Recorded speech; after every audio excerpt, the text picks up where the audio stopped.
Here are the five biggest things that I learned in 2025. Number one is write down what I want and a clear path of actions to get there. So until I really started doing this and being really clear about it, I don't think I actually realized how simple it was to get to the goals that I wanted, right? Like once you actually sit down and you take the time to write it out exactly what you need to do and when you'll do it, how much time it's going to take, it makes it like infinitely easier to get there. And you'll have people asking or people even just wondering like how you have so much clarity in your life as to like where you're wanting to go. And the truth of it is just because you sat down for 20 minutes and you actually thought through what you want in your life and you actually wrote it out, right? And so right now, how I've been doing that is I've got these different categories. So it starts with my spiritual, then my physical, like my health, then my intellectual, so the things that I'm learning about, and then my financial. Number two is the words that you say to yourself, they matter. And I really didn't realize how important this was. Or like I felt like I was immune to my own thoughts, and that I could just physically just push through it and be able to get there. And the truth of it is maybe you can to a point, but you will always be limited by those thoughts as well. So like the people that have positive thoughts going through their mind and they don't allow those negative thoughts to start affecting them, they're always going to go further. And so that was just something that I've had to accept this year, that I'm like, okay, what do I need to do? What do I need to change about how I think about myself, how I think about the world, so that I can actually get to the point that I want to be? And so I had to let go of a lot of these beliefs that I had. Like, I used to think that, meditation or like, prayer or even though, I believe in God, like all this stuff, I kind of thought it was really silly and that it didn't really mean anything or matter. And the truth is that it does.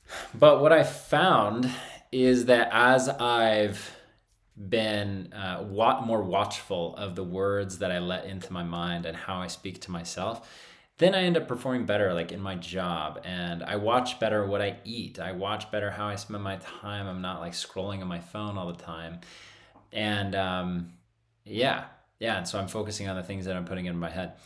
Even just here in the last like 2 or 3 months, I've been doing a bunch of Joe Dispenza meditations, which like before this, I totally thought he was like crazy and like didn't do anything. And now I'm like listening to Joe Dispenza meditations for like 10 minutes every morning, pretty much every morning. And it's actually been a game changer for me. Like I have a ton more clarity, I have a ton more discipline, and I've been able to develop better habits because of it. And I'm actually making another video on some of those, so I'll talk about that in another video. So that's something that I really want to take into this new year, is just being really watchful of my thoughts, all the words that I'm telling myself, understanding how I react to those words, so that I can be as effective as possible for God, for myself, for my family. So number three is doing something physically active every day. It's really important for me. And I have been semi-active pretty much my whole life. Like I played sports all through high school. I have always been a, semi-coordinated, semi-athletic person, but not really, really consistent and noticing, what's going to benefit me as an athlete or, as a person, right? Physically. And so this year, not even this year, I would just say in the last few months, I've been way more diligent about exercising every single day. I love CrossFit, or I've been like loving CrossFit as of recently, and doing that every single day. My nutrition has been super dialed in, and I just feel really good about it. And I love the food that I'm eating, and I also feel better than I ever have before. And so, and some things that I've learned from, especially when you go into a CrossFit gym, there's people that are way, way better than you, or there's a specific workout that's really skilled, you're doing handstand walks or whatever. And, I can't do some of those movements yet. And the point is you're like, well, you don't just give up. You're like, well, I'm just not going to come back to this gym again. You just keep showing up.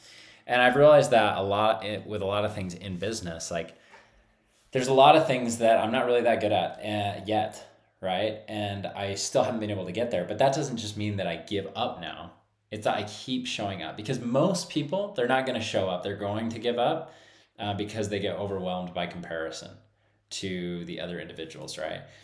And so if you decide, like just you deciding to continually show up and get better every single day, you're going to beat out majority of people. Like you're never really going to worry about money if you treat life like that. Number 4 is investing more into myself than what I spend on myself. And so this is something that I actually learned earlier this year. And I think it's something that I've known, but I haven't really taken action on as much, just mainly maybe because I was not in a financial spot, or maybe also I wasn't in the best psychological space to be able to do that. So me and my wife earlier this year, we both went through coaching with Brian Choi. Everything that we learned we both were able to make our money back from that, but then like stacking upon that, like month by month by month, right? And so that was really significant for us. And it also taught me to not be afraid of investing into myself here into the future as well. Like ended up spending $40,000 on coaching and, mentorship this year. And I've been able to learn significantly so much more than I have in previous years. That's going to help me make more money going into the future, right? And so this actually leads me into the last point here, which is number 5, track what you care about. So I actually just heard this quote from Alex Hormozi recently, and he said, I'm paraphrasing, but basically, you track what you care about. If you're not tracking, you don't care about it. And I actually felt really good when I heard that quote, because if I would have heard that quote a year ago, I would have been like, wow, I'm a piece of crap. I'm not caring about this stuff. But at this point in my life, I'm actually tracking a lot of this stuff. Everything in sales and business, I'm tracking all of that, all the calls that I take, every single outbound call, all the pickups, the conversations that I'm having, the show rates, my cash collection rates. And it's true. Like when you actually track those things, obviously you care about them, but you're also going to have more focus on them. And those numbers, this is just my opinion, but once you start tracking them, they kind of just naturally improve. Like a person that's tracking them versus a person not tracking them, the person that is actually tracking them more than likely will improve with those things. And so like when you end up focusing on those, you're gonna see improvement. So so not only have I been tracking those things, but also like my nutrition and my workouts and like the specific weights that I'm lifting and all those different aspects of my life. And when I'm tracking those things, I can check in on myself, make sure I'm actually like hitting the areas that I want. So in terms of how I want this next year to look, 2026, spiritually, I'd like to be more giving in my time and my resources, studying scripture daily, praying daily. Physically, I'd like to compete in 2 different CrossFit competitions, work out every day, walk daily, stretch daily, make sure I'm fueling myself correctly. Intellectually, I want to continue investing into my own growth. There's a couple different books I want to read. Relentless and The Compound Effect. Those are just probably going to read more than that this year, I'd hope. But those are 2 that I want to knock out right now. And then also just continue investing into myself. Probably just with the pace that we were investing into ourselves this year, it'll probably be around like 40 to 60,000 just into our own personal growth and like sales growth and that. And just to be able to help me increase my earnings. And then financially, I'd like to know that I'm confident in being a provider for my wife, for my future kids, and just have the goal to be able to net 180K this year. And then Jess, my wife, she's also getting into some other business stuff as well. And so combining that will probably cross closer to 240K. So those are my goals. And mostly I'm making this video just for myself so that I can look back on this, a year from now, so we can, see where things are at. So yeah, thanks for watching the video.